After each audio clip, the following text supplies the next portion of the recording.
কেবল তুমি আসবে ভেবেই অপেক্ষা করে গিয়েছি।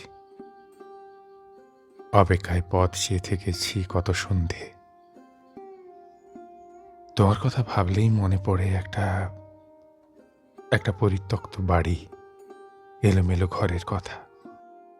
কেন যেন মনে হয় তুমি এলেই সেই পরিত্যক্ত বাড়িটা নতুন করে সাজতে পারত, সেই এলোমেলো ঘরটা গোছালো হতে পারত। রূপক অর্থে বলছি, হয়তো হয়তো নিজের কথাই বলছি। আমিও ভীষণ এলোমেলো।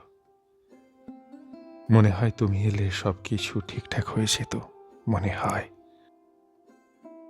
কিন্তু আমি জানি তুমি আসবে না। এলোমেলো আমি, বিধ্বস্ত মুহূর্তগুলো, জীবনের এই টানাপোড়েন, এগুলো ঠিক হবার নয়। আমার জন্য হয়তো তাই নিয়ম। বলবো না ভালো থেকো,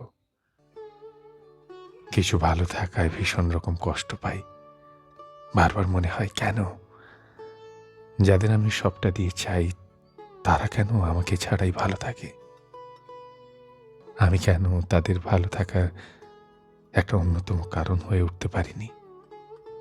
এই আক্ষেপটুকু আমাকে আমাকে স্বার্থপর বানিয়ে দেয়। অথচ আমি নিঃস্বার্থভাবে সবার ভালো চেয়েছি। আমার জন্য চায়নি কেউ, আমার জন্য কোথাও কেউ ছিল না, তুমিও না।